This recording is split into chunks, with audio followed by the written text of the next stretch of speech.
Chief Mumbai Operations, Tata Power Company, Mumbai. We request you on stage, sir.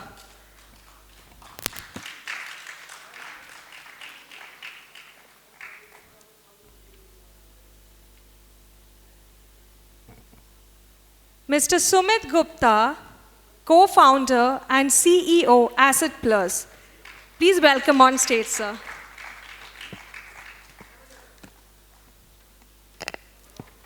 Mr. Anand Menon, advisor for digital energy and strategy, Power Ledger, Australia. Please welcome on stage, sir.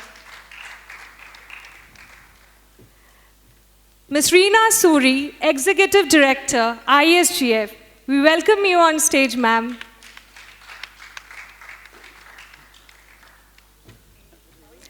Mr. Aseem Goel, head business development, India, The Breed, UAE.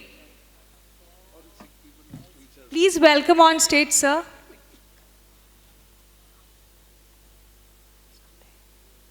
Mr. Aseem Goel. Mr. Aseem Goel.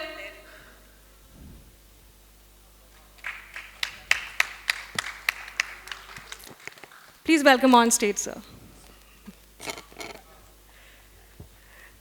Mr. Vimal Kumar, in-country lead, MECS program, India. We welcome you on stage, sir. Now let's welcome all the members with a big round of applause. Now I would hand over the session to moderator, Mr. Girish Katekar, to please take forward the session.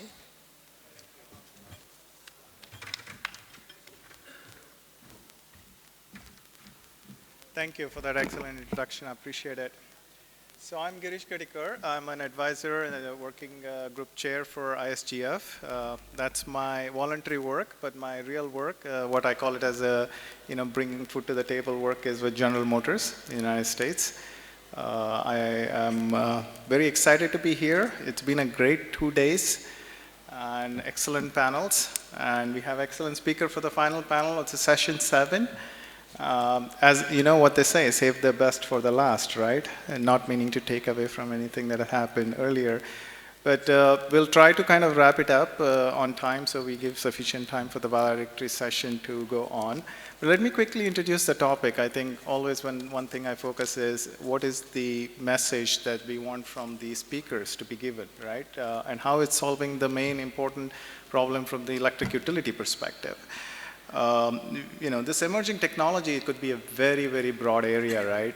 It could include everything. You heard about drones, you heard about robotics, you heard about electric cooking and electric vehicles, storage, data analytics. So it's a very wide array. So you will see a little bit of shift between each one of them. But the way I see them, all of these are very interconnected, okay? They're not, as the grid itself is a very interconnected system, each of these areas are interconnected because they're trying to solve a common problem across the electric grid, which I call as one of the most modern system that ever exists out there. NIST coined this, National Institute of Standards and Technology said, electric grid or smart grid is a system of systems. It's a very complex system. A lot of things goes in making sure it runs reliably and now more sustainably, right? How can we bring in more clean renewable energy? And utilities have a very critical role to play. Talking about renewable energy, India has a very ambitious goal, right? In Glasgow, just November 2021, just a year ago, they announced that they will increase the renewable generation capacity by 500 gigawatts, right? So 500 gigawatts is a lot when you think about renewable capacity. But more importantly, it's not just 500 gigawatts. How do you integrate those 500 gigawatts into the electric system very cost effectively in a way that not only continues to make sure the grid can operate with all of its reliability requirements and resiliency requirements, but also make sure that the customers can get electricity at a very cost-effective rate. When we talk about all of these new technologies that are coming into the grid, energy storage is one of the technologies that have evolved significantly. When we talk about energy storage, we all know that the classic energy storage in the past is your pumped hydro storage, right? So hydro storage is a way for you to really enable more availability of electricity when it's necessary, right? But now you're talking about having energy storage within your homes, right? So the energy storage has taken off quite a bit with the cost coming low and technology advancement significantly in the lithium ion particularly. And that's one of the technologies we're going to talk about. But the electric vehicles are extremely important for India as well. India's aggressive plans of electric mobility is also manifested in the use of electric batteries and how those electric mobility can lead towards a reliable grid and potentially alleviating some of the impacts on the grid, because that's one of the questions the regulators and these countries are always asking. Great that we are planning electric mobility as a way for decarbonization of the transportation sector, but what about the impact of the grid? Are we really raising the amount of energy when the grid availability is already in a very poor state? What are some of the impacts? So we will hear some of those stories coming up from our speakers, because all of this eventually are kind of what I call as inextricably linked with the electric grid and the renewable energy systems. So when you charge, how you charge, and make sure that you don't curtail as much electric, renewable energy as possible, and make sure you can efficiently use electric vehicles or battery storage for their original purpose.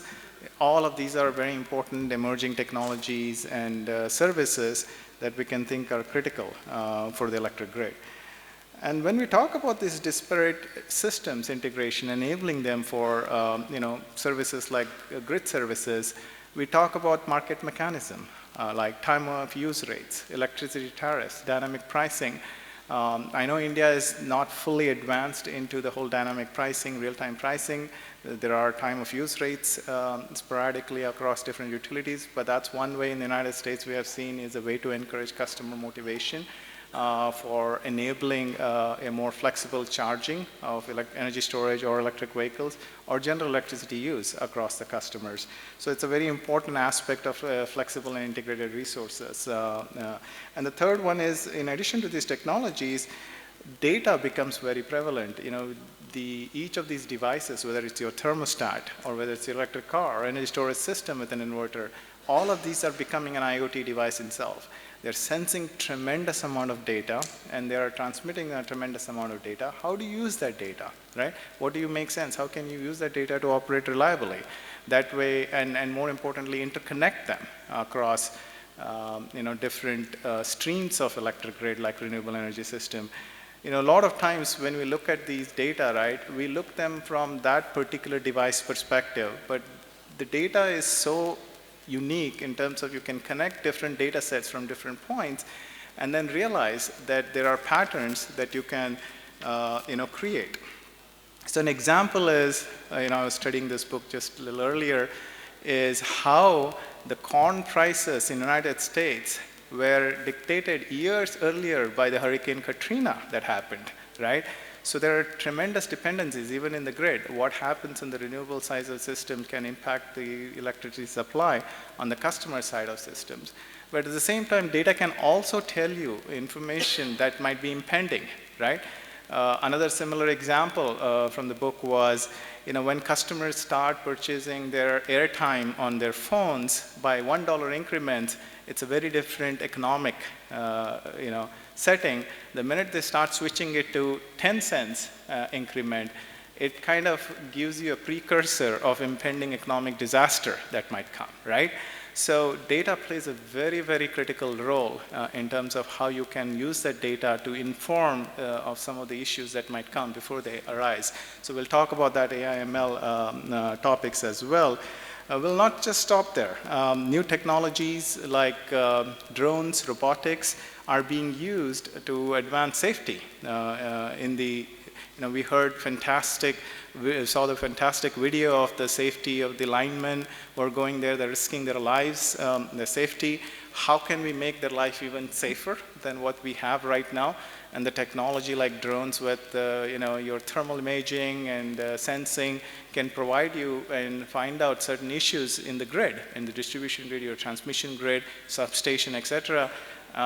Before I joined GM, I was with EPRI, and we used the Boston Robotics robot to go into a substation and scan the substation for issues. And so people like, humans don't have to go in there and identify issues, because those are very high voltage systems, very, sometimes unsafe systems. So you can use this technology to improve the life of humans, not necessarily just the electric grid. So that's also an important topic to think about. So with this diverse set of expertise and industrial knowledge, these panelists, which I'm very excited to be moderating, we'll talk about these different emerging technology area, and eventually how they can be applied towards the digital transformation of an electric utility. So I'd like to welcome all the panelists. Thank you for coming here. I'll quickly name them, each of the panelists. The pattern we are having here is, after this, each of the panelists will provide their presentations or prepared remarks for around 8 to 10 minutes. And then we will open up maybe 15 minutes for question and answers from the audience. So get ready with your questions, prepare them, and I would love to have a little bit more interactive discussion happening. And then we will try to,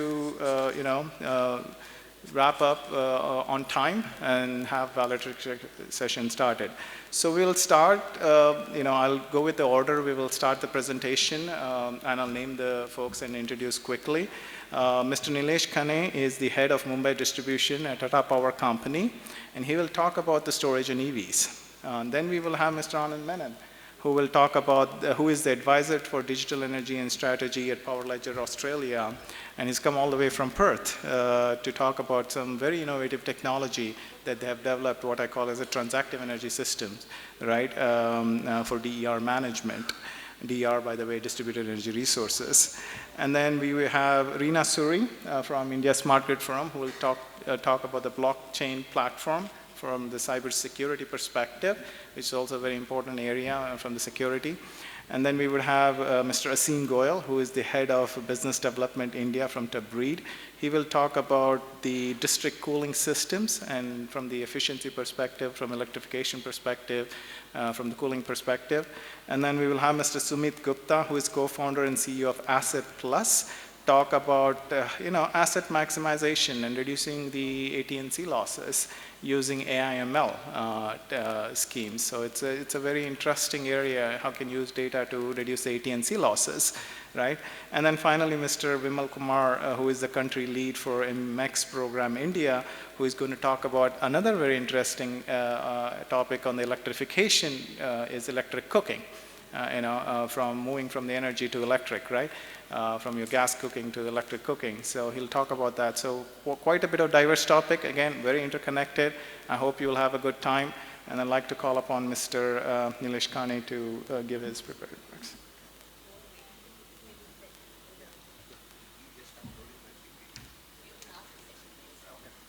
So we are loading PPT for Mr. Nilesh Khane, but I'll request the next speaker, Anand Menon, to start, if you don't mind, please. Yeah.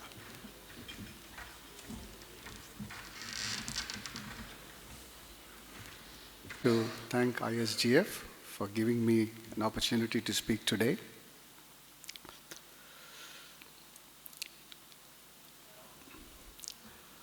So utilities world over are grappling with the challenges faced by penetration of renewables. Punitive measures such as curtailment or charges to export are detrimental to sustainability, because it sends out a signal that renewables are not encouraged. If you see the graphs here, the average retail price of electricity is shown to be increasing as the renewable percentage increases in the energy mix. This is because of a gross mismatch between time and space in production and consumption, and this necessitates a lot of spend on capital expenditures for grid augmentation, which is essentially passed on to the end customers. This is not the trend, which is what we want to see, and that was not the idea when we wanted to introduce renewables in the first place. So if you see here, all the major countries that are having excess renewables are all having extremely high retail energy prices.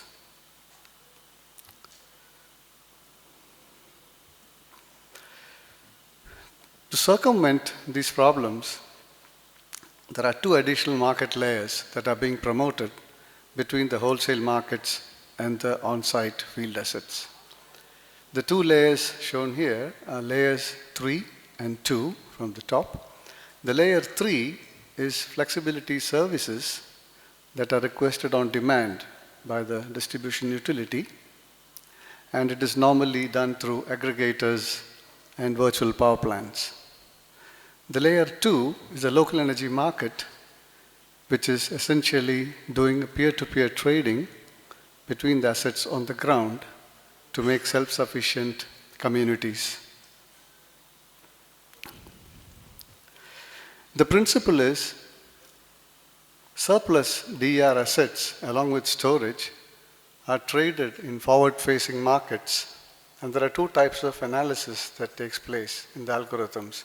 There is a capacity analysis and a price analysis that enable the peer-to-peer trading to be carried out and commands sent to the batteries of the individual storage units for self-sufficient purposes. In doing so, excessive imports and exports to the grid are reduced, and this is playing a very important role in deferring the capex or even removing the capex altogether for grid augmentation. Three types of participants normally form part of the local energy markets. They are pure consumers, prosumers with solar, or prosumers with solar and storage.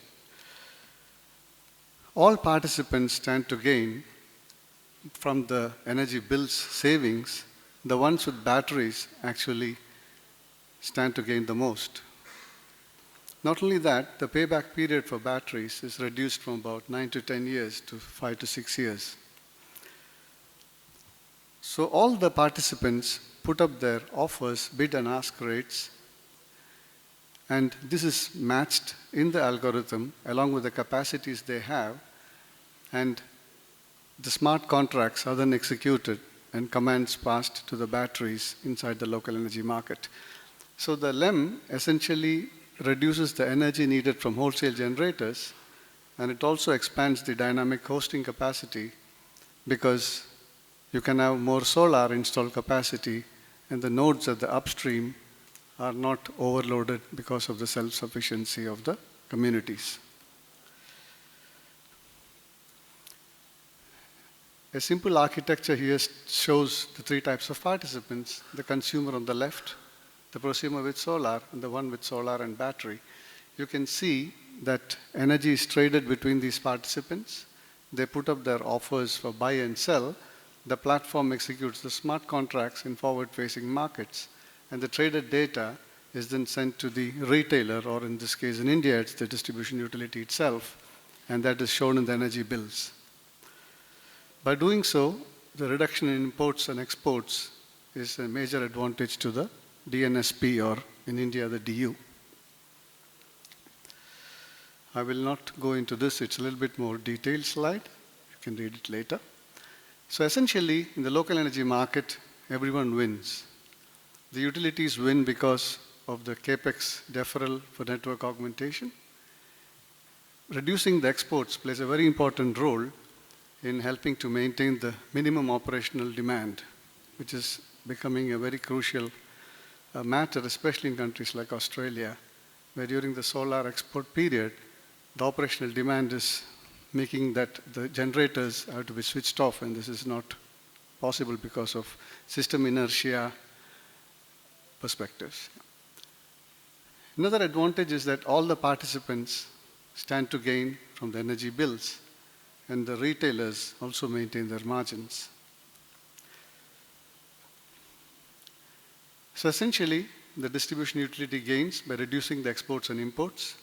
For the participants, whether it's residential or C&I, it's a reduced cost of electricity and also a reduced payback period for the DER assets, especially storage batteries. And for the retailers or the utilities, there is a chance to increase the acquisition of customers or improve customer retention, especially in FRC markets with the free retail contestability. And retailers who promote local energy markets will have much more retention for the customers and also increase their acquisition over other retailers. Typical load profiles studies conducted, the results show that The electricity cost reduction for consumers is in the range of 2 to 5%. For prosumers with solar, it's about 11 to 15%, and prosumers with storage gain the most with 25 to 30%. And this is a major reduction in the energy bill. And this is assuming that the present network charges or network tariffs are not changed at all. And the transmission charges, the distribution network charges, the wheeling charges all remain the same, which is actually not supposed to be that way when you have generation from downstream devices. We also have the blockchain. So Power Ledger is moving from Ethereum to Solana. Solana-based blockchain can handle about 50,000 transactions per second. The blocks are about 400 milliseconds duration. And the platform is agnostic to multiple parties. There is a verifiable audit trail, and it's a single source of trust. So why would a utility want to do LM? Because they can defer the capex for augmentation. They can pursue a tariff restructuring model, which the regulators are getting open to. Creates a positive involvement between PV enthusiasts and the utilities, and there's a substantial reduction in grid exports and imports. And all this can be achieved without altering the current network fees. That's the major advantages of the local energy market. I think I'm just about on time. Thank you so much.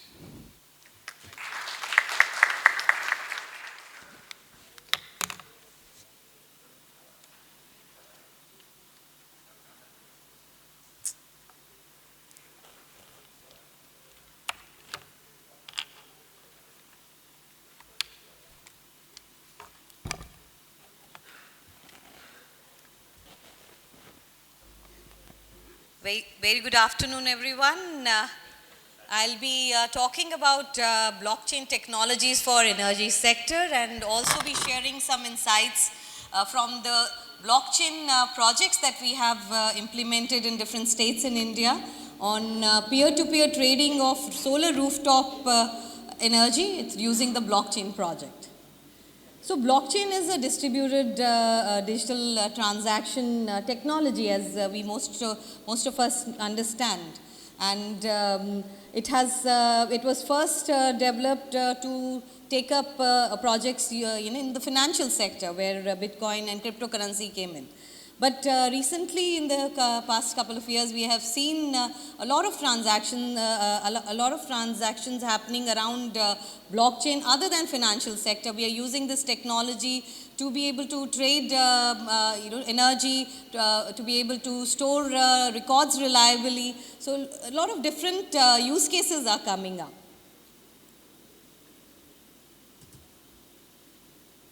Some of the key areas that we have seen traction around blockchain application usage is energy trading in the wholesale market, peer-to-peer solar energy transactions that I'll be covering a couple of use cases that ISGF has implemented. Grid management, we have a lot of distributed energy resources coming in due to increase in renewables, storage playing a key role, and electric vehicles getting connected to the grid. And integration of all these the digital energy resources, including electric vehicles. Blockchain, we see that will be playing a key role in connecting everyone and being able to manage these kind of energy usage in a better way. And energy charging and EV charging, renewable energy certificate and carbon trading is one of the key areas that blockchain technology is likely to play a very critical role. And now that renewables, we understand the importance of green energy. Users are demanding green energy, and so how we can authenticate that the users are actually getting green energy. So green energy certificates authenticated using the blockchain platform are going to be in use, and utilities can provide to the users an authentic certificate on this technology, which provides like total transparency and a secure environment to be able to certify that it is the amount of green energy which was used and has been traded or transferred to the customer. Microgrid marketplace will be another use case that we have seen. energy data metering and grid security. For grid security, we see that blockchain will be playing a key role with the features of security and reliability that it brings in. These are again some of, I'm just talking about, how each one of these areas, what kind of percentage of use cases that we have seen. Peer-to-peer has the highest usage in the energy sector. Grid management and system operations, blockchain is being used extensively. And electric mobility is gaining, with a customer just plugging in and getting into a smart contract with the electric charge provider and paying through a blockchain platform with the secure transaction. Management of renewable energy certificates, as I mentioned, and financing renewable energy development will be another key area. So as we have seen that, until recently, the state of technology combined with the complexity of managing the reliable electricity network with the current scenario, with the whole, the traditional way of electricity changing to a very different way. Like, earlier we had electrons flowing in one direction. Now we have to manage electricity flowing in both directions, with consumers becoming prosumer and also supplying back to the grid. So the whole, electricity way of managing electricity is changing. There are so many new point of injections that are coming in. So with this kind of a new scenario and the new environment, there is, like we have seen that managing the transactions between the peers is going to be a very, a new thing that will help support the grid to better manage the resources getting connected and the users getting connected. So how does peer-to-peer help? And, it helps us trade access RTPV. What are the benefits that we are looking at? Peer-to-peer training will support this, the scaling up of rooftop solar systems in the country through a systematic planning and management of rooftop installations, the real-time monitoring and control of rooftop PV systems, manage grid stability and grid discipline. If we bring it onto the blockchain platform, real-time performance analysis, comparative analysis of the daily, monthly, and weekly renewable energy generation of the RTPV generation, and it will help us manage the operations and maintenance of the activities of rooftop systems also in a better way. And better generation and demand forecasting using this tool that we have. And tracking of the renewable energy projects along with the forecasting capabilities which will help the SLDCs and RLDCs to forecast better, schedule better, and dispatch better. So the very first of its kind peer-to-peer trading on solar power using the blockchain technology in entire South Asia was implemented by India Smart Grid Forum and Power Ledger in UPPCL in Uttar Pradesh in Lucknow.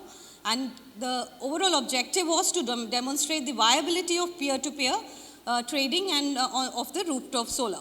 And we wanted to use this pilot as an experiment to showcase that how this can support acceleration of deployment of DERs, provide a rooftop solar owners more flexibility, further incentivizing the uptake of DERs, replace the financial impact of the net metering solar systems, provide opportunity to the utilities for financial gains from the wheeling charges or the network charges or the transaction charges that could be levied on these kind of transactions. So for this pilot, we had involved 9 prosumers and 3 consumers. And so 9 prosumers providing rooftop solar and 3 consumers trading on the blockchain platform at a time when on a daily basis and choosing the prosumer who's offering the best rate. So without disturbing the existing system, we implemented this project using putting another smart meter in place, which was connected to the head-end system, and head-end system further was connected, integrating it to the blockchain platform. And the blockchain platform, we connected with the CCMB of the utility, creating an instance of the CCMB so that we, with this pilot and doing this pilot in a regulatory sandbox approach, we wanted to show that this is possible and what will be the outcome of that. And with this instance generating shadow bills, we had showcased the results. So this is the whole overall architecture that we worked on with this project.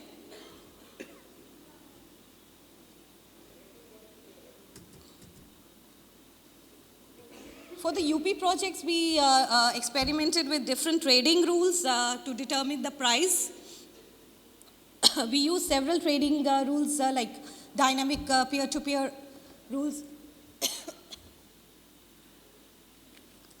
and grid rules, and also some catch-up rules. So with the dynamic rules, we gave the user an opportunity to go on the platform on a daily basis, choose the presumer who's selling at the best rate, or trade and put the demand of the amount of renewables they are wanting to buy from that presumer. So with these kind of different scenarios, we tested for 3 months, and buyer's price, average price, and seller's price, etc. So different scenarios we worked around. So post implementation, the results showcase that there is a business case for peer-to-peer trading. From the net metering tariff in the state of UP, which was rupees 2 per kilowatt hour, and the residential and commercial tariff, which varies between 7 to 8.5 kilowatt hour. So in this pilot project, the price discovery was around, the average trading price was around 5.6 kilowatt hour, and which looked like a win-win for both utility and consumers, where utilities consumers are getting a better rate, prosumers are getting better rate for the renewables, extra renewables that they have, and utilities also saving on the peak power that they have to buy. And we were also, we were able to provide the rooftop solar owners some flexibility incentive through this project for the uptake of DERs. And the potential investment, we see that with this kind of a trading scenario or this kind of project coming into play, the potential investment can be deferred for the network expansion, and with increase in the local generation. So this encourages more renewable sources coming into play, and will support the utility in deferring the network expansion and buying of expensive power from different sources. And also, their RPO targets. We have recommended that the RPO targets, these kind of transactions should be added to, the overall targets that they have. Yeah. So the key recommendations were to extend the peer-to-peer platform to include more participants, energy trading prices to be set by the regulator. It could be set and forget, so that consumer doesn't have to come on a daily basis, which maybe they may not find comfortable, as our experience was with the consumers that we worked with in this pilot. And incorporate a modest network access charge, so that utility whose network is getting used for these kind of trading, they also get benefit from this trading. And extend this project to the solarized agricultural feeders also in the state, and account energy traded on peer-to-peer utility RPO. So this pilot project was possible by the regulator being on board and giving a go-ahead on demonstrating this kind of trading through a pilot. And further, with our recommendation, the key outcome of this project was that the regulator has already given his nod for a large-scale rollout of the peer-to-peer trading in the state. So another pilot post the success of the first project in UP, we have implemented in Delhi with the Tata Power DDL, and again the objective was to test the technical viability and value proposition of peer-to-peer energy trading, develop business models for the blockchain-enabled peer-to-peer energy trading. And we had over 140 plus customers participating in this pilot project, and the overall energy traded in this pilot project was over 2 megawatt of solar between the multiple consumers that were participating in the license area of TPDDL. And with this post success and the key outcomes, we have put our recommendations to the Delhi Regulatory Commission for giving a nod on scaling up of the project. And this project went live in January 2021. The last project I would like to highlight, which is currently we are working on, and which went live in July 2022, and we are still working with the utility and the data to be able to again work with them with the more than 1,000 C&I customers with AMR meters, having their transactions, again testing different trading rules, and on a daily basis using coming on the blockchain platform, and using the platform to be able to trade the high volumes of energy. And this overall, I would just like to highlight, so far from the launch of the project, we have had the trading of about 5,293 kilowatt, which has been bought over a period of last couple of months over on the blockchain platform, for the with the peer-to-peer buying process. So that's all from my side. I just wanted to bring together all the different case studies that are there for peer-to-peer. We'll be working on more projects around maybe in the REC space and the wholesale energy market space going forward. So thank you so much, and over to you, Rish. The first is the AIML-based data analytics. Obviously, the smart meter data analytics we are doing, but other than that, for the customer, for the call center, how exactly, the data analytics we are using and doing the improvement on that. Blockchain technology, I will touch on that because it is still in the pilot case. Electric vehicle charging infrastructure in, that is our experience, how the growth has happened in last few years, and obviously the battery energy storage, where, we have done few experiments, and on few experiments we are working. This is AIML-based data analytics. Typically since last 2-3 years, we are doing a sentiment analysis based on the customer feedback. And in the Mumbai, the customer is very demanding, so every complaint matters. So here, what exactly we are doing, we are having a healthiness indicator and a dashboard where, we are collecting the data either through the social media or either through the mobile application or through the email, and we are capturing, or even on the call center calls. So we are capturing important words and the complaints, and accordingly find out whether the feedback given by the customer is positive or negative, and how the improvement in the process can be done. So this is, the exactly what we are doing, the email response management system where we are tracking emails, and, we are also tracking, the messages given on the WhatsApp or the SMS, and tracking that word, to convert that into the single dashboards that what exactly the feedback is based on the data. And you could see that there are the three, dashboard where, the customer is happy, or the customer is neutral, or customer is unsatisfied, and that is based on what is the verbatism, and what is, the feedback on the social media, or what is the staff attitude, whether the, the issue has been resolved on the complaint or not. So based on that, we are working, and, in which area we are supposed to improve. So this is a sentiment analytics, and, we are very proud that we started with 3.2, and in last 2-3 years we have reached 4.61. So the sentiment analysis has not only improved, the approach towards the customers, but, the call center and the feedback and overall system towards the customer. Smart meter data analytics, there is a separate session and a detailed discussion, but a personalized services, 2 years back we have rolled out smart meter, and a lot of data we are collecting. And as in earlier session also I told, in the Mumbai, we don't have any motivation of reduction of the losses, but, the customer, how best the value-added services can be given to the customer. So we are acting, based on the data collected from the smart meter. We are trying to operate like a trusted energy advisor.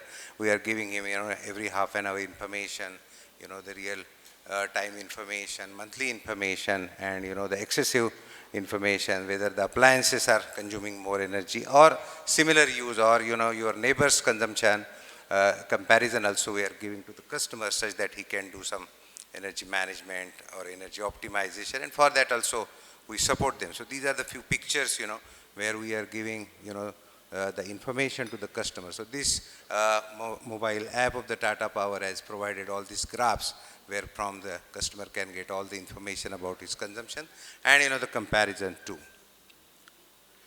Robotic process automation, we are using robots for, the racking out and racking in, the breakers, but robotic process automation is something we are using in distribution, where major processes of commercial processes, maybe it's, the bill quality check or, the meter reading check and all. So generally there are some logics, and based on that logic, some deviations are there. The process is, the manually it is being checked every day for 2-3 hours, and people and set of people are there. The robotic process automation is something we have implemented, and the job what manually was done in 2.5 hours been reduced to 4 to 5 minutes. And in the midnight it automatically starts, it's integrated with our SAP, and all the deviations are being corrected. So you'll end up not only getting more of accuracy by this robotic process automation, but also you are saving a lot of time on that. So drone is something, few years back we started using in Delhi and Mumbai, but the permissions and security issues were there.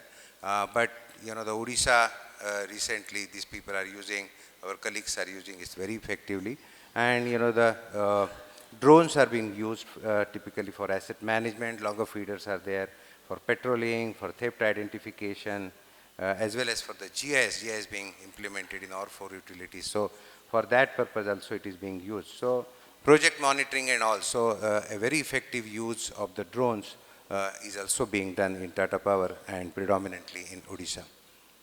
Blockchain technology, this is something, we have done pilot in Delhi, and now we are working in Mumbai. And I will only discuss of the Mumbai part because Delhi part already Reena has covered. So in Mumbai, what we are doing now, the settlement is happening every day. So we have a lot of open access customers, and they have tied up with solar and wind. And many times they have an excess energy. We have seen last year around 6 million unit of energy the customer couldn't be used because of the settlement. And now we are proposing that utility can act like an aggregator with the collaborator, and all this energy can through the aggregator can be traded, or the blockchain solution can also be given. So this is the typical figures of the last year based on which we have built up a case, and we are trying to operate that. Anyway, regulation is not there, so we are also speaking with regulator that there is a very good scope that green energy can be saved and can be traded between the customers very effectively. Electric vehicles charging infrastructure, Tata Power is very aggressively doing that.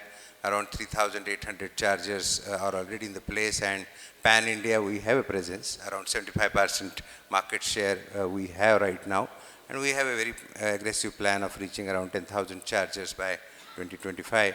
And currently India has only one charger for every 135 vehicles, vis-a-vis it is a charger for 6 electric vehicles in China.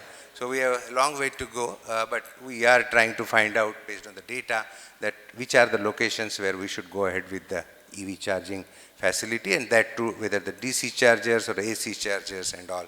And recently we have done an analysis that we have presence of 3,800 chargers, out of which 1,800 chargers are DC fast charger, and the 80% consumption from the DC charger. So there is a huge demand for the DC chargers. So 250 highways we have identified where we are planning to have another 2,000 chargers in time to come.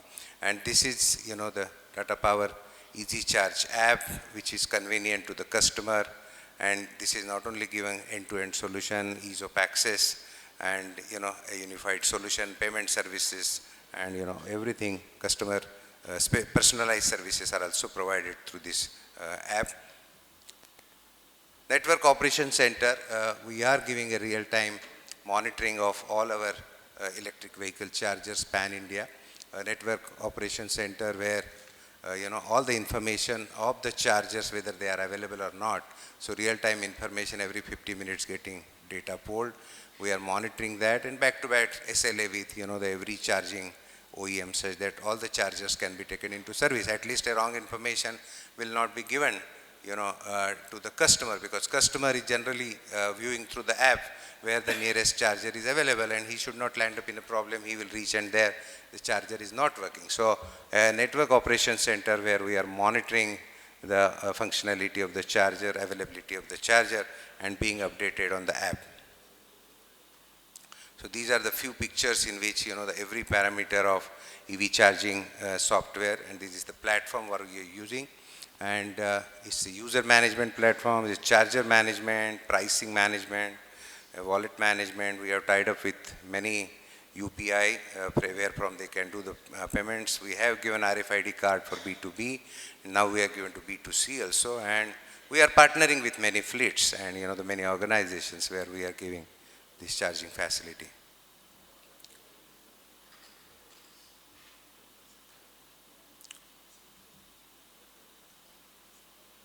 And this is the figure. The good news is that the number of charging sessions in last 2 years has increased by 5-fold, and the consumption has increased by 6.7-fold. So there is a huge demand. A lot of electric vehicle penetration has increased, and there is a short of the electric vehicle charger, and that's why we have a plan of around 1,500 chargers in next 2 years, and by 2025 we will be reaching around 10,000 charger, and the focus will be more on a DC charger. Charger availability, the consumption right now for every charger is 1 to 1.5%, and that is likely to be increased over a period of time. But good thing is that over a period of time, by real-time monitoring the charging availability, which was roughly around 60-70%, in few years we have reached around 91%, and the charger availability for the customer is giving a lot of convenience as the 91% availability is there. Battery energy storage, the Tata Power started its journey 2-3 years back. We have a 10 megawatt battery storage. Then we have done community battery storage, and even the pole mounted battery storage we have implemented in Delhi. Right now a lot of push is there for the battery storage, and now we are pushing behind the meter battery storage. We have done study of the detailed energy consumption of many customers, especially the area where the reliability is very less and there is a huge benefit in the TOD, and if there are multiple peaks are there for every customer, obviously we are calculating the feasibility of the battery storage behind the meter such that the customer can get rid of the DG sets and they can use the battery, and the differential benefit is such that we have seen roughly there is a potential of around 1,000 megawatt in India, looking at the reliability and the TOD tariff available, and the payback period is coming between 4 to 6 years. So few studies we have carried out for behind the meter battery storage, and hopefully in time to come we are going to roll out for the customer as a value added services. So these are the few touch points where the Tata Power is working on the today's theme. So thank you very much, and we'll open for the questions. Thank you.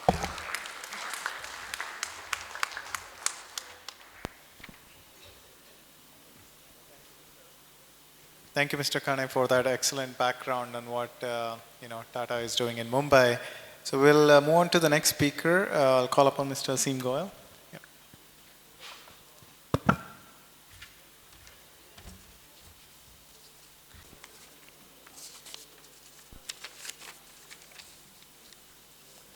Good afternoon, good evening, everyone.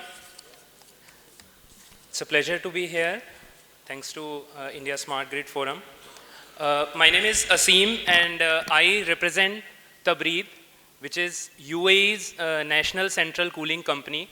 It is one of the world's largest district cooling utilities, and with over 24 years of experience catering 1.24 million tons of cooling to most of the iconic projects in UAE and other GCC countries. More than 400 million square feet of real estate development is currently being catered by Tabreed in terms of cooling services, thermal energy. So it's a new concept, but Mr. Ravi very beautifully talked about it and set the context in a session earlier today. I'll very briefly explain, first of all, what district cooling is all about. So compared to, say, unitary air conditioning systems that you have at home, or VRV systems, or building level central chiller plants, district cooling is a centralized cooling system where multiple buildings in that vicinity are being provided thermal energy in the form of chilled water through that central cooling plant only. And it is done through a distribution network of insulated underground pipes, and individual occupants, individual customers of those multiple buildings in that vicinity take this chilled water, take this cooling energy from this central district cooling plant, rather than installing their own air conditioning systems or chiller plants. Now, why we are talking about this thing here? Share of cooling in overall energy consumption in India right now stands at around 13%, but it is growing at a very rapid pace in last few years and is expected to grow multi-fold in the coming years as well, thanks to rising population, rising ambient temperatures, and with increasingly affluent middle class. Now, air conditioning demand, if we talk about some certain cities in India, is already accounting for 40 to 60% of peak power demand, which puts a tremendous strain on the overall electricity systems. Now, how district cooling can help in this? By design itself, district cooling utilizes and aggregates the diversified loads of multiple buildings and caters them through a central plant. So, by design itself, it brings down the requirement of installed cooling capacity by around 20–30%. Now, depending on the scale, there are various alternative technologies that can be implemented if these district cooling systems are in place. So, till now we just talked about aggregating the diversified loads of various buildings. Now, going one step further, if we install thermal energy storage tanks, the power consumption requirement can come down, say in the range of 25% to 40%. And the requirement for peak power demand comes down up to 50%.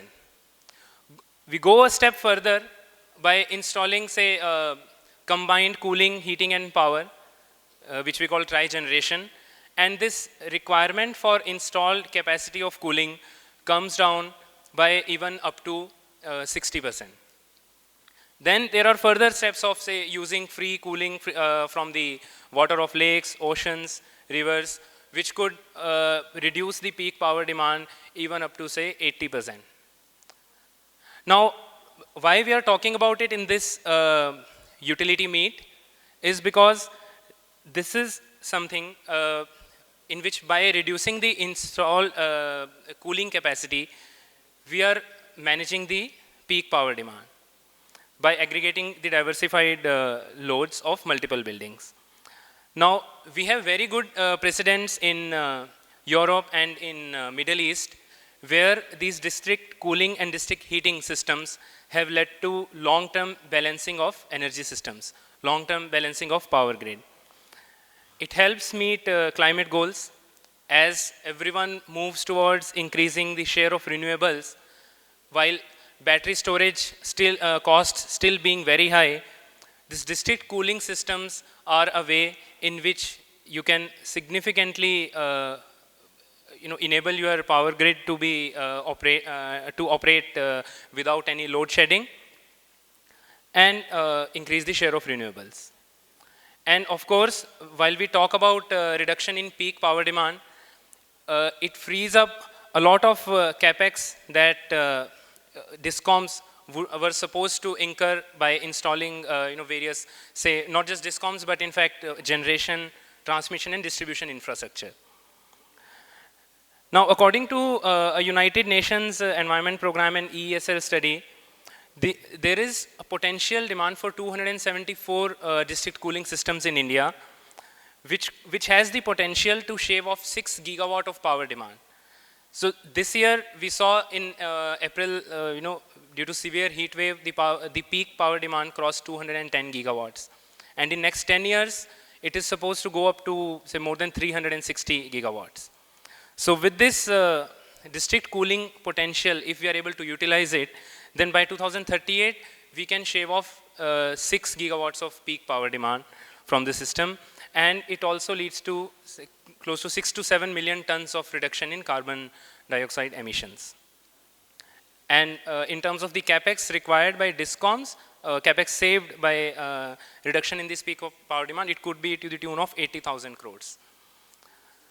So Discoms have a very vital role to play to promote district cooling systems in India. While designing their energy plans, while designing master plans for their energy infrastructure, this district cooling systems can be a vital part of that planning of infrastructure. Discoms can support Ministry of Power in developing guidelines for more and faster adoption of district cooling systems in India. And there could be arrangements like where for the identified real estate development land parcels, Discoms can ensure an uninterrupted power supply so that those occupants do not need to install any backup. But it should be mandatory for those identified areas, it should be mandatory for those occupants to take a DCS connection, to take a district cooling connection.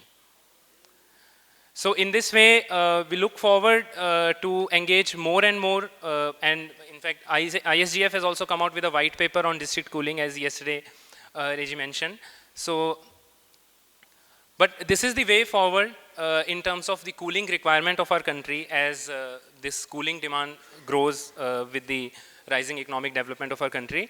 And we look forward to a close cooperation from Discoms in terms of doing pilot projects also, because you have a lot of data. And as Ravi talked about this Brazil example, so forecasting of thermal requirements.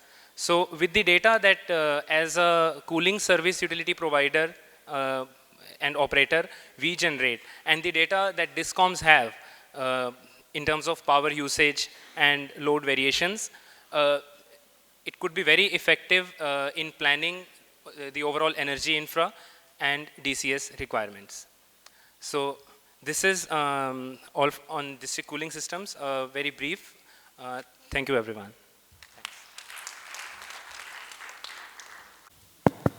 Thank you, Asim, for that quick introduction. We have 2 more speakers to go before we wrap up.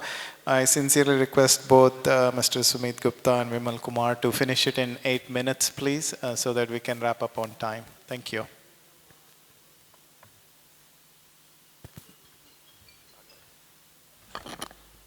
Thank you, Girish.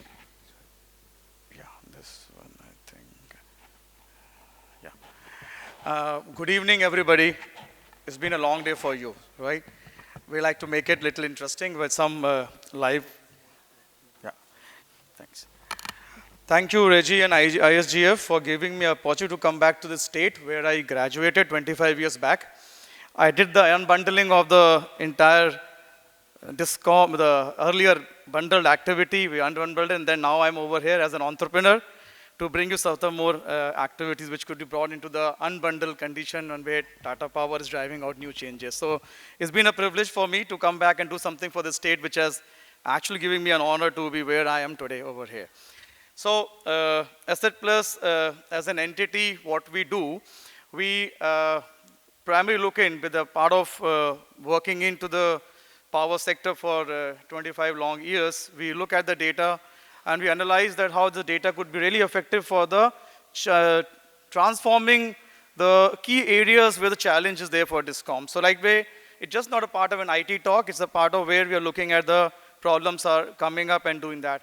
And typically, as a consulting firm, we used to always talk about revenue maximization and loss reduction.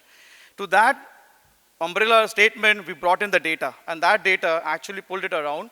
And we currently is working with Government of India, Ministry of Power, defining out what, in fact, Mr. Kale has touched in his presentation on that RDSS scheme. And this RDSS scheme is based on part of how technology can be adopted in the 2 lakh crores investment which is going into the sector of revamping the distributions and by bringing in 250 million meters, trying to attract the statement which is bring down the AT&C loss. Now that's the umbrella statement which Prime Minister Modi also talks about at all the places. And out of 500 people who participated in that, we were only 5 people who selected out to this thing. We were one of them. And we're doing it for state of Rajasthan. I want to share some of those findings which you'll find it very interesting. Now, this is a Bayana which is in Bharatpur. And this was a 36% of AT&C loss reductions or losses which they are having standing on 4 months back when they were selected out for the Powerthon statement. What is the Powerthon? I'll come up on that. This is an initiative, as I mentioned, by MOP, Discom is JBVNL over here, REC from the Government of India, and Sign IIT Mumbai. These 4 entities come together. And what we did over in Bayana is the classic example if you look at even in all the states of India.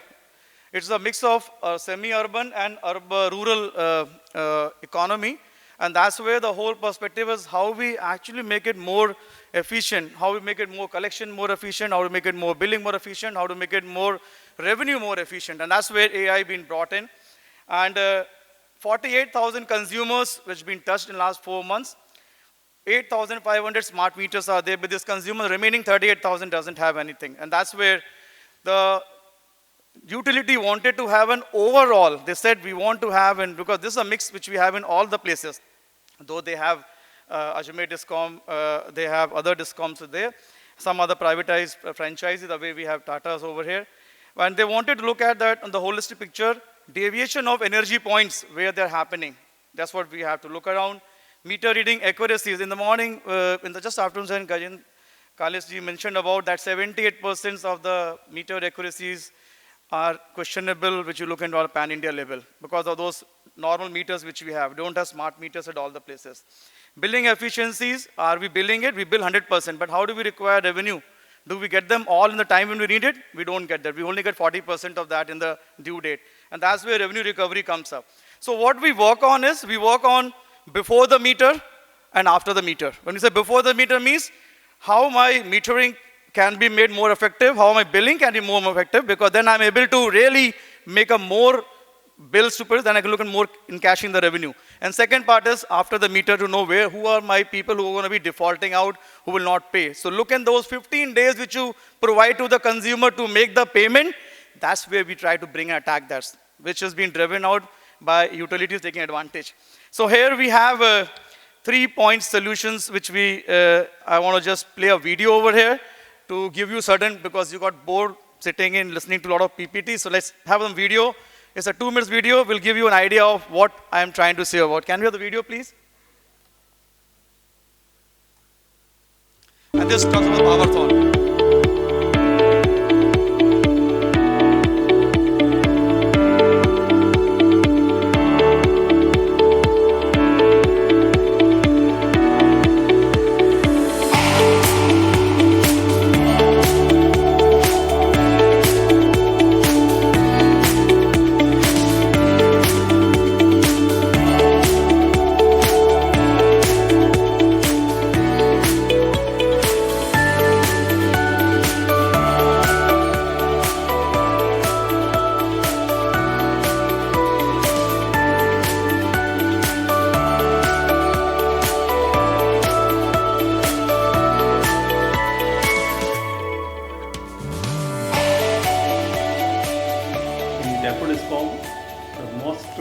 Vulnerable area in respect to AT&C losses is Bharatpur zone.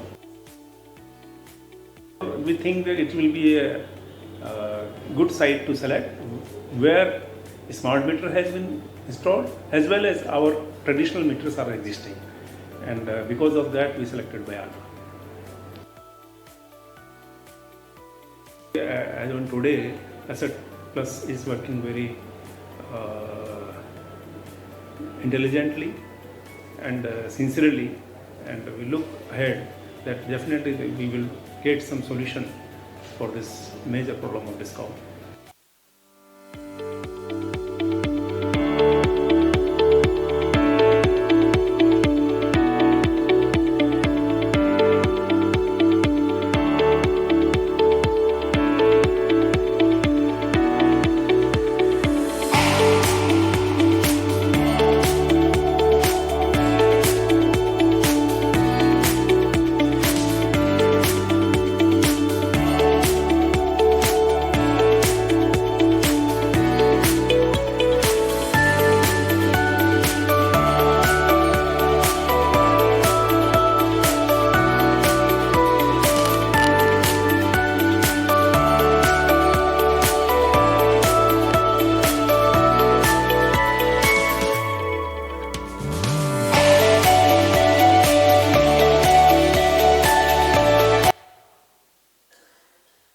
Okay, so this solution is live on AWS.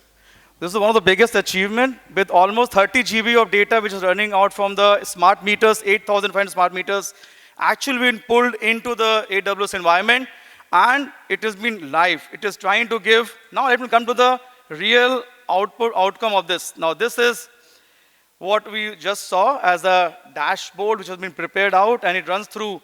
So the first part looks into smart meters. And from that smart meters, are we able to get a dynamic energy audit? That means I'm going to get which feeders are stressed, which DTs are stressed, and which consumer are causing them stress. So if I'm able to find that out, I can really catch hold of who are my service parallel consumers, who are my bypass consumer. And they are the pilferage point which is actually even consumed. So this is where LR Plus helps in that smart meter data modeling. And this tries to give an entire structure of the network loss dynamically. That means you don't have to look into any place. It takes into account the 30 GB of data every time, every 30 minutes of interval coming up, and finding out dynamic saying it, who are the people who are doing service bypass, who are doing the part of service parallel, who are actually trying to consume more and then they're not able to pay. Which are the DTs of stretch. You can see on the live, those red one comes over which are DTs of which network on feeders which are got stretched. And then you can see on the next level of with the green and red marking, which DTs need to focus on those feeders. Dynamic. Nobody has to just go and click anything. Just coming up live with the streaming data coming at the back end. Very high-end models which have been built around the open source platform, which you all know, Python and deep learning models have been used, my dear friends. This has been all enabled on an open platform. And then one of the very big useful thing for the utility, apart from the catching hold of those areas and the stress network, is finding out what is the loss of unbilled revenue which they have lost in. Now this is what you see on the red over there. It shows that DT was power off for how long. We never get to know how many, when the DT is power off, how many hours of consumer energy is impacted. So that's what's trying to give you, that when your DT or feeder is off, right, in the network, what is the loss of energy, billable energy you are losing out? First things. That's what is the first revolution coming out from the business data. The second part, if you look at those other graph which is there on the curve, is showing who are those consumers who are reflecting the same nature of event happening at the DT. So if they are not reflecting, that means they have some kind of filtering out to be a tendency to look more deeper, finding out their pilferage behavior. So now this is where acting live. Live on the data, you're able to get to know and find out who are the people who are actually deviating in from your consumption point, and you're just trying to pick them up. The second part of active was 38,000 non-smart meters, 20% of revenue error in reading, 30% of average billing over there, which sir also emphasized average billing in India, which you do add. With adoption of this, very, again, a Make in India solution, which has been done is, the average billing has been reduced to almost 5%, and the accuracy of those billing has gone up by 10%. So that's where additional revenue to the utility, which is point of what more accurate reading is coming up. The third part, Now that was part of smart meters and non-smart meters. Now third part comes in on the area of addressing the recovery. That means for both the consumers, when I raise the bill, now I have to get a recovery part of it. And this is where you are looking in their behavior, the psychological behavior, their behavior from the payment patterns, behavior for the previous month's pattern, and you're finding it out. This is what the utility had a collection which was being there actual, right, beforehand, and this is where the prediction was able to. Hi, Sumit, sorry to interrupt. If you can wrap up in 1 minute, please. Last slide. Yeah, thank you. So this is where it is showing, the prediction was that where the green is the people who are adding to treasury, and the red are where you have to look around and see, and not only the defaulters which are there are the one which has to chase around, and we classify them to slab on which those customers are falling in. It becomes a very well value proposition. This is where the saving is, my dear friend. Out of 6 crores of a revenue which they look at for every billing cycle, 1 crore benefit has been achieved just in 4 months. They have seen their part of it. This is what is the revenue cash flow solution. And by the part of the network modeling, they're able to save 2 lakhs of energy, which has been realization, which is not billing in 1 DT. They've got 80 DTs in their particular Bayana subdivision, which is there. So what I bring it back to my state where I have been graduated over here, I feel that there's a lot of things which I can offer back to state with the beautiful Tata governing the entire Discom transformation. We can play a transformation role and we can bring in such kind of activities. This is where we have done a little bit of insight and research on you to bring a mitigation of your gap in LT collections which are there, bring in reduction of substantial non-paying consumers, enhance your bill collection as consumers do not have a habit of making payments at the counter, which also something, and improve digital collection awareness for rural consumer, awareness, something what morning people also went about, and then give you an energy audit, live, dynamic, which will be a benefit. Thank you. Thanks for giving your time. Thanks a lot. Right. Mr. Vimal, if you could wrap it up, please. And hope I have 10 minutes. I'll try to finish early. So I am going to talk about the additional revenue opportunity through the very new initiative called electric cooking. We as a Discoms are actually facing a lot of challenges, and the electric cooking is the one area where you can optimize your revenue. I belong to a program called Modern Energy Cooking Services Program. It's a UK government funded program. It's an 8-year program, and we are transitioning from biomass to clean cooking in 15 countries in Southeast Asia and Africa. Basically, this program is talking about how and why it is important, and my firm, Finovista, is in-country partner for the MEX program in India. It's led by the Laguna University, and World Bank and other are the partners into this.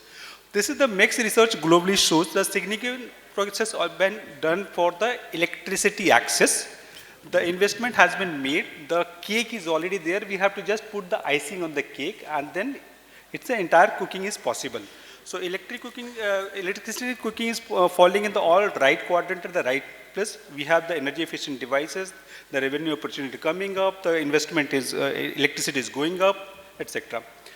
This is the one data which I just want to touch upon. The cost of electricity has not grown up significantly in last 10 years, whereas other fuel has gone up. And this is the data which ISGF has published. So we have a 300 million consumer. The LPG and PNG connection, we have a 310 million consumer. So this is the potential we have. And if we, for promoting electric cooking, we require to have at least 2 to 3 kilowatts of connection. So this is the revenue opportunity for the Discoms can be. You can calculate yourself how it can come. And this is the one data which is published by the CRISIL, which says the people who have a monthly income of 5,000, 74% of people are ready to pay 391 rupees per month. Everybody in India who is paying customer for the cooking can be your customer. As an impact, we are doing a lot of activity in India to promote electric cooking. Go Electric is one of the initiative where the government has taken talking about cooking and vehicle. So electric vehicle has been picked up really well, but cooking has been not picked up. So we urge that cooking should also picked up the way electric vehicle has been picked up. So we are actually building the evidences, giving to the government to do that. We are doing the enhanced collaboration, bringing all the stakeholders together, how we can do that. We are treating India as a manufacturing hub because India is in very unique situation. We have the consumer, we have the device company, and this device company can also go globally. And we are bringing the platform, and we are doing a lot of innovation funding to promote the concepts. We did the Global Leap Award, we did the mini grid pilot, we did the supply chain management and all. And one of the initiatives where we are creating the evidences, and evidences say electric cooking is much cheaper than the traditional fuel, even in the LPG. The 85% of the Indian food can be cooked in electric pressure cooker, which is a very, very, very efficient device. And if we talk about the subsidized LPG with a pressure cooker, it is 40% cheaper. Induction with a pressurized cooker, it's a 60% cheaper. And you can cook any kind of, which is boil based and steam based. When we talk about that, policy is very important for bringing such kind of changes. So we are doing a lot of talk series, bringing the people together. They can talk about on various aspects and all. First phase already completed the 12 talk series on different topics. Yesterday we did on carbon finance, because the carbon finance for the electricity is a big challenge. And the gold standard has already published the methodology. Project is not there in the ground in any of the world, anywhere in the world. But 2 countries trying, and we are also trying to do in India through the EESL, our partner. When we do the modern energy cooking, so we did the forum in September, we brought all the government, and one thing came out really well, we want to move away from the LPG. So what is the next fuel is going to be for the cooking? Electricity actually come in the right quadrant. These are the cooking devices which is available. I am not going to talk too much on this, but this is the lot of cooking devices are available which can actually go and users are buying. This is the very interesting emerging technology. So if you see that recently IOCL has launched the Surya Nutan.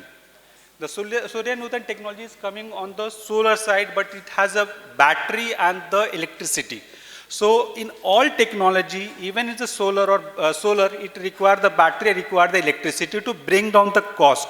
So role of Discom is going to be there, and potentially this is the one energy which is going to last for longer time. And key recommendation, and before the key recommendation, just I like to highlight some of the key initiatives further. So we are actually doing the new study, which is we are working with a street food vendor in Kolkata. We are doing a pilot with a 500 street food vendor.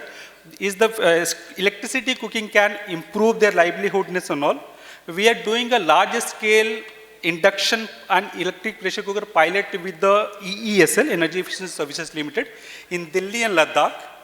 And then another important aspect for you is the demand side management. You have to reduce your peak demand, and possibly this kind of bringing the demand, you have to use the energy efficient devices. Means your revenue is going to come down.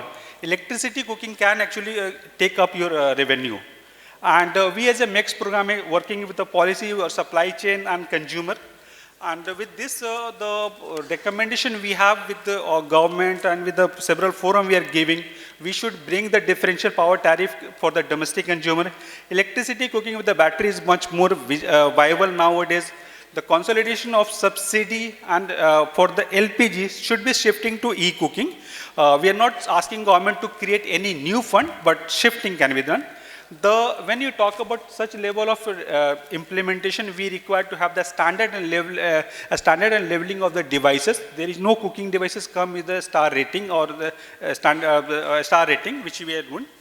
Innovative finance is the most important aspect, because the technology is new, the cost is really, really very high. The carbon finance, demand procurement and all can be clubbed together, so bringing the cost down. And then meanwhile these are happening, of course we have to strengthen the quality, improve the grids and all, which we have discussed in the morning also. And we as a Finovista, we are working with a lot of agencies and all. We are working with several governments to implement the program. We have actually working with almost all popular agencies and all. We have did sector mapping. We executed 25 projects. We have created a lot of stakeholders' data and all. And with this, I like to thank you all. And you can contact us whenever you want, we can support. Thank you. Thank you very much, Vimal. We had excellent talks. We all have restrictions on the time that we have to. I apologize, I promise that we'll try to keep 15-20 minutes for the question and answers because we're already eaten up with the valedictory session. I'll try to kind of close this session. Unfortunately, in 10 minutes is okay? Oh, that's great news. Thank you, Reggie. Yeah, there is a question going there. Can anybody pass the mic, ask the question?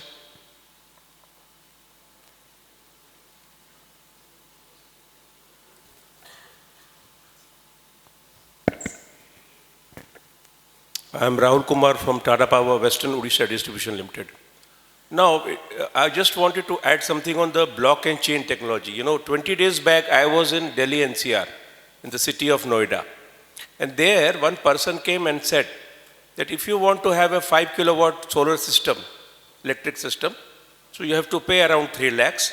And if you want to have with block and chain technology, you have to pay 5.5 lakhs for 5 kilowatt because you have special meter and other accessories. Now, there are two challenges. Challenge number one, for middle income group, which forms the major percentage of consumer group, domestic consumer group. For them, it is a little too much, 5.5 lakhs. And the second challenge is the settlement issue. Now, who is going to run post to pillar and do settlement from the government? You see what Nilesh just now mentioned, that yes, they are trying to successfully implement in Mumbai, but still they are facing settlement issue. So we are Tata, so of course, we are very, very ethical company. But the challenge is how to deal with the government. So these are the 2 points which points to ponder. Thank you. Great. There was a comment as well as a question in there. Excellent question. I'd like to see if Reena or even you'll answer. Yeah, go ahead, please.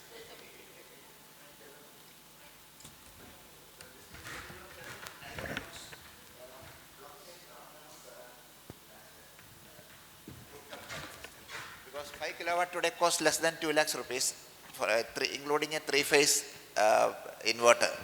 The entire system can be implemented in any part of India less than 2 lakhs. So 5 lakhs is out of question. He doesn't know. Yeah. There is no blockchain technology for rooftop solar. Okay. So he doesn't know blockchain also. Anything, any system. It doesn't work. It doesn't work. It doesn't work that way. First you have to create a blockchain platform which is connected to utility and so many other systems. Just like that. That's what I said. He doesn't understand both. Right.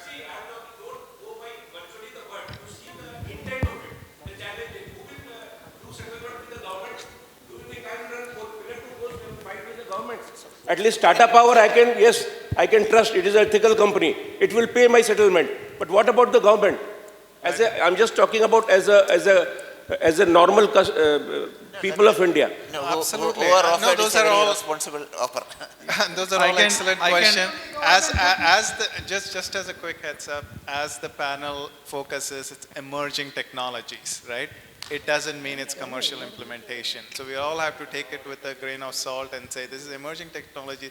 We would never have our iPhones. We would never have electric cars if we didn't test something, okay? So we're in that process of blockchain and peer-to-peer trading. So it's all emerging technology. Hopefully the issues that you've highlighted, we will try to take those issues and understand how can we improve upon those issues and whether blockchain can even play a critical role in addressing some of the problems that are not going to be solved by the incumbent technology. So that's the whole idea behind this panel. It's not to say this works and we have to deploy that commercially. The idea is we are testing this, we are emerging this, and we'll study the issues and see how it can work out, right? So it's in the research phase. So we all have to understand that the context of this particular panel, but appreciate the question. Yeah, I'll add to that. Sir, I am from Paschim Gujarat Wijj Company Limited. It is not that the person has to go post to pillar for getting set off. Today, my industrial consumption about 20% from up through either up on excess or through solar. Since last 1 year, almost they are dependent on the renewable energy because the conventional power is too much costly. It is not that everybody is getting set off also. It is not that the government companies do not want to follow the rules, whatever be the regulations. It is not the case. Okay, I'd like to answer Rahul. Absolutely, concern well accepted. It's a right concern. Rahulji, I'll answer question. Actually, what is happening, your question has two parts. The 5 lakh rupees is actually people are asking. What you get, there's a blockchain involved in that. You get a green token. So there is a concept is coming out in the market. A lot of people, what they're doing is they are actually giving the green token to the people who are putting a rooftop or a balcony solar, whatever they are trying for. And this green token has been valued at certain X amount. So number of people who will buy this rooftop solar through that agency, this green token will keep on increasing on, and after that certain period of time, they will try to value the market and then they try to bring it. This is a concept going on. It's been a lot of agencies are doing it. Maybe the person whom you met is into this kind of activity. So that's the one part of question of answer.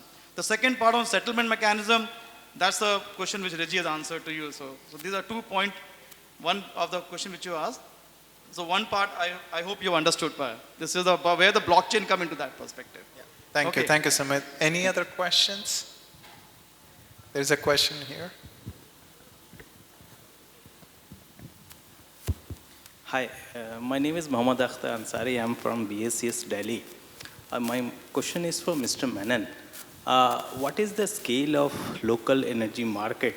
I mean, if somebody or somewhere it needs to be, incorporated, and what are the, key component you are thinking about? Is it entire value chain?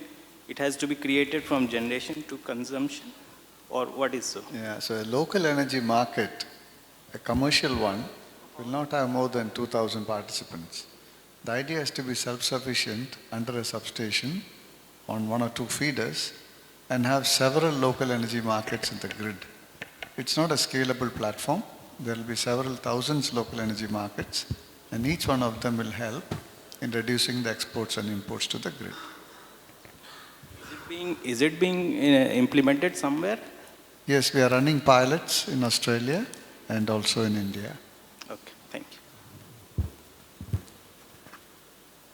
Thank you, Anand. I think we will wrap up. It's been interesting discussion. We wish you had more time for this kind of interaction. I always love that, getting real concerns from the consumers and addressing. That's how we improve the technology, and that's how we make sure that technology works for the people and the stakeholders intended to. Unless we test it out, we get the comments. People spoke about the sentiment analysis, right? The sentiment analysis is exactly taking care of those issues and how to address the people's sentiments, right? So it's very critical to really think about this. Some of these emerging technologies may flourish, some of them may just fall away. But the question is, can we keep innovating? Can we keep trying? And that's what the emerging technology is all about. So with that, I'd like to have another round of applause to 2 people, all the panelists, and more importantly for you to sticking around until late evening. Thank you so much.